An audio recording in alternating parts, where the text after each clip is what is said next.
Hello friends, आज हम लोग देखेंगे क्रोमेटिन के बारे में। ठीक है, ये क्या है? न्यूक्लियोप्रोटीन फाइबर है एक प्रकार का। ये जो टर्म है हमारा फ्लेमिंग के द्वारा दिया गया है। He stain the chromatin fibre by the help of chemical और basic dye known as acetocarmine. ये जो है कि हमारा क्रोमेटिन जो फाइबर का बना हुआ होता है। ठीक है, क्या ही स्टेन जो हमारा ये कड़ा होता है किसके? फाइबर की मदद से, बाय द हेल्प ऑफ क्या एक केमिकल, एक प्रकार का केमिकल है। और जिस केमिकल का नाम हमारा एक्टोकरमाइन है। अब देखते हैं क्रोमेटिन के पास क्या क्या रख सकता है, रहता है।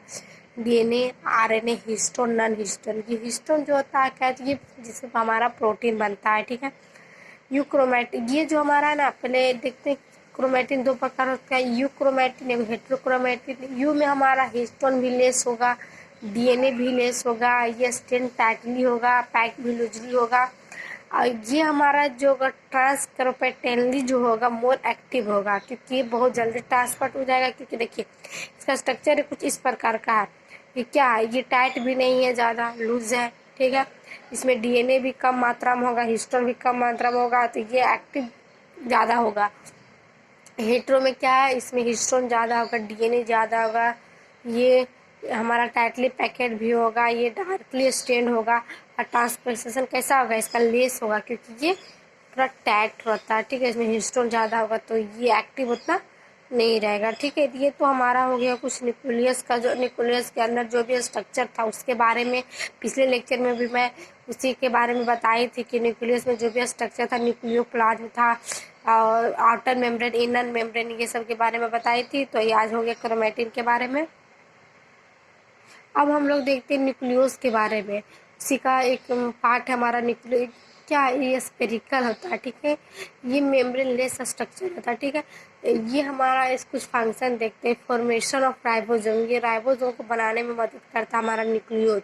राइबोसोम फैक्ट्री ऑफ सेल के नाम से भी जाना जाता है। It is the site of active ribosomal RNA, small RNA synthesis. ये जो हमारा एक्टिव राइबोसोम होता है किससे बनता है? हमारा आरएनए से बनता है। More and large nucleus is present in the cell active carrying but protein synthesis। ये बहुत ही क्या है, तो ये बहुत बड़ा होता है और बहुत एक्टिव होता है, क्योंकि ये प्रोटीन को कैरी करता है। ठीक है, तो हमारा न्यूक्लियस तो यहाँ पर समाप्त हो गया। अब देखते हैं क्रोमोसोम। क्रोमोसोम को हमको सेल साइकिल के नाम से भी जानते हैं। इसमें कुछ इसका पार्ट होता है, G1, S phase, G2, prophase, metaphase, anaphase, telophase. ये आपको याद करना पड़ेगा इसका। ठीक है, G1 में क्या, ये बहुत अलग अलग है। एस फेस में थोड़ा पास आया। ठीक है, G2 फेस में ये क्रोमोसोम थोड़ा थोड़ा बनना स्टार्ट हुआ, प्रोफेस में भी थोड़ा थोड़ा बन रहा है। मेटाफेस, ऐसे एनाफेस, ये क्या था? एनाफेस तक पूरा अलग होगा। टेलोफेस में क्या, ये पूरा अलग हो गया। एनाफेस में ये बन गया। मेटाफेस में थोड़ा सा बना, बट सीधा नहीं, ये अलग नहीं हुआ, डिवाइड नहीं हुआ। लेकिन एनाफेस में क्या हुआ? डिवाइड हो गया। तो इसको याद रखना है। ठीक है, अब ये देखते हैं टेलोफेस में क्या क्रोमेटिन फाइबर। उसमें क्या था? न्यूक्लियस में जो हमारा क्रोमेटिन, अभी मैं आपको जो पीछे पढ़ाई थी वो क्या था? Chromatin fibre. क्रोमेटिन जो फाइबर का बना हुआ था, ये हमारा हो गया। ये जो हमारा ये पार्ट आपको दिख रहा है, ये जो टूटेगा हमारा क्या, क्रोमोसोम बनेगा। ये जो है ये दोनों मिलेगा। जैसे ये कैसे, ये था पहले कुछ इस प्रकार के था, बना कैसे कैसे, इसमें कुछ और, G2 में कुछ और, उसी प्रकार ये आगे भी बनेगा।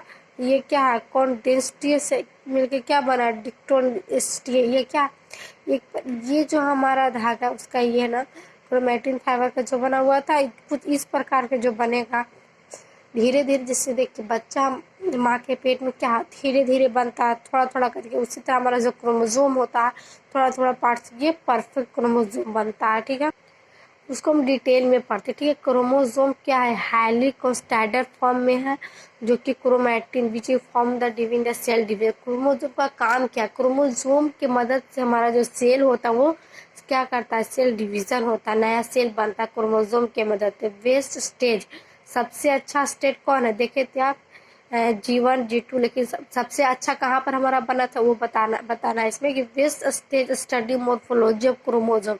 सबसे अच्छा कौन था? मेटाफेज। मेटाफेज में वो अच्छी तरह से मतलब नहीं हुआ था, लेकिन फिर भी कुछ हद तक अच्छा बना था। उसके बाद वे started to study morphology of shape of chromosome. अच्छा शेप हमको कहाँ पर मिला था? एनाफेज में, ठीक है। आपको क्वेश्चन पूछा जा सकता है इस प्रकार का। A single human cell having the approximately 2.2 litre long thread DNA which is the distributed among 2.3 pair 46 of the chromosome. ये कहना चाह रहा है कि हमारा जो क्रोमोसोम होता है वो 2.2 लीटर, मतलब वो बड़ा होता है। वो जो क्या होता है, अब हम देखते हैं। जैसे देखिए, हमारा एक दुपट्टे जितना ही लंबा 2.2 मीटर का, मतलब वो दुपट्टे इतना लंबा होता है। तो सोचिए छोटे से डीएनए में कैसे आ जाता है। जैसे हिस्टोन, जो मैं आपको पहले भी बताया था, हिस्टोन क्या करता है? पैकेज करता है, पैकेज करके डीएनए के अंदर आता है।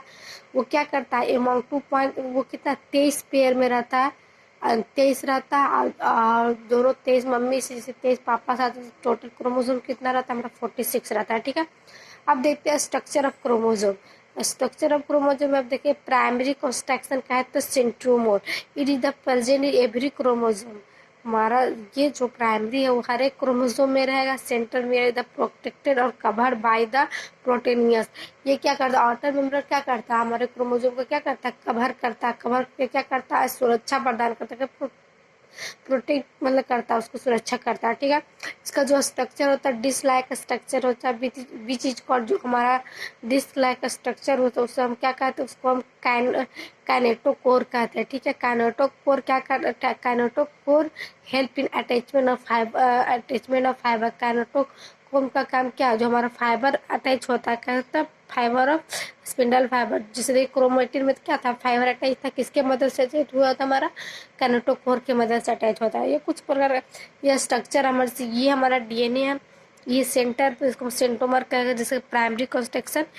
ये हमारा टेलोमर हो गया। सेकेंडरी, इसी प्रकार से प्राइमरी पढ़े, सेकेंडरी पढ़े, उसका हम टेलोमर पढ़ेंगे, ठीक है। प्राइमरी के बाद हम सेकेंडरी देखेंगे। It is a note present in every part chromosome.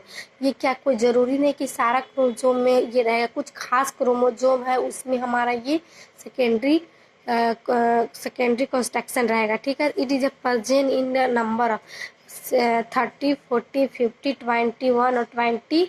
हमारे पास क्या था? 23 रहता है, लेकिन कुछ खास नंबर के पास, कुछ खास क्रोमोसोम के पास ही सेकेंडरी कंस्ट्रक्शन रहता है। जैसे कि हमारा कुछ यहाँ पर नंबर है, ठीक है। Secondary construction also known as a node, जिसको क्या कहते हैं? जिसे आपको फिगर में कुछ देर पहले था, मैं वहाँ पर आपको नहीं बताई, यहाँ पर बता रही हूँ कि सेकेंडरी कंस्ट्रक्शन को हम NOR के नाम से जानते हैं। NOR को हम न्यूक्लियर ऑर्गेनल रीजन के नाम से भी जानते हैं, ठीक है। Part after the node is called the satellite and such the chromosome is called the satellite chromosome. इसको हम सैटेलाइट क्रोमोसोम भी कहते हैं, ठीक है। ये हमारा जो सेकेंडरी था उसको हम सैटेलाइट क्रोमोसोम भी कहते हैं। टेलोमर देखते हैं, जो हमारा लास्ट है, end part of a chromosome, जहाँ पर हमारा क्रोमोसोम खत्म होता है उसको हम क्या करते हैं? टेलोमर कहते हैं। जो क्या है? ज्विन्स रीच है, क्या है? तो कॉन्टेन STTAGG3, ये हमारा क्रोमोसोम का नाम है। It contain the side stand DNA, ये साइड डीएनए होता है। Telomere have not sticky it in prevent from the fusion of two chromosome. जो हमारा फ्यूजन होता है, जो क्रोमोसोम के बीच जो फ्यूजन होता है हमारा टेलोमर के मदद से होता है। Form by the telomere enzyme, क्योंकि टेलोमर के पास बहुत सारे इंजाइम होते हैं। राइबोन्यूक्लियस प्रोटीन जहाँ पर हमारा बनता है। Telomere is the telomere is stoking during ageing, ठीक है। टाइप्स ऑफ टेलोमर देखते हैं। टाइप्स ऑफ क्रोमोसोम में क्या है? मेटर्निक टेलोसिटी, सब मेटर्निक एक्रोमेटिन, ठीक है। ये हमारा कुछ पार्ट है। जैसे centromere is present and the centre of chromosome, जहाँ पर हमारा सेंटर पर ये हमारा जो क्रोमोसोम प्रेजेंट होता है। Centromere is the slightly away from the chromosome. देखिए, ये कुछ प्रकार का स्ट्रक्चर उसी के बारे में नीचे लिखा हुआ, कुछ ज़्यादा नहीं है। Centromere is present at the end, जहाँ पर हमारा खत्म होता है chromosome on the short and one is extremely long, जो हमारा शॉर्ट होता है। लेकिन मतलब कहने का मतलब क्या है? कुछ कुछ जैसे क्रोमोसोम सब एक ही तरह होता है, लेकिन कुछ कुछ खास समझ के थोड़ा थोड़ा चेंजिंग होता है। Centromere is present the telomere इन, तो ये हमारा क्रोमोसोम हो गया, ठीक है। तो इसी तरह मतलब आपका जो पूरा सेल जो हमारा था वो हमारा यहाँ पर खत्म होता है। एक हमारा मैक्रोबॉडीज है, उसके बारे में भी मैं आप लोग को। मैक्रोबॉडीज क्या है? एक सिंगल मेम्ब्रेन बाउंड स्ट्रक्चर है, ठीक है। ये क्या करते हैं? बहुत सारे एंजाइम को क्या करता है, ये कंटेन करता है। ये जो हमारा माइक्रो बॉडी और प्लांट और एनिमल दोनों में पाया। तो इसी तरह आपका सेल जो था वो पूरा आज खत्म हो चुका है। तो मैं आशा करती हूँ कि आपको सेल चैप्टर अच्छे से अच्छे में समझ में आया होगा। तो मैं आपको नेक्स्ट लेक्चर में मैं स्टार्ट करूँगी एनिमल किंगडम, ठीक है। वो चैप्टर बहुत ही इम्पोर्टेंट है। वो चैप्टर ना आपको सिर्फ आध करना ही होता है, वो कुछ समझने लायक कुछ है नहीं, ठीक है। तो मैं आपको एनिमल किंगडम बताऊंगी। तो मैं आशा करती हूँ कि आप लोगों को जो सेल चैप्टर अच्छे से समझ में आया होगा। तो आप इसको अगर हो सके तो वो दोबारा लेक्चर देख लीजिएगा, क्योंकि बार बार देखने से आपको याद भी हो जाएगा। और मैं अगर आप अभी तक मेरे चैनल को सब्सक्राइब नहीं किए तो प्लीज़ कर दीजिए।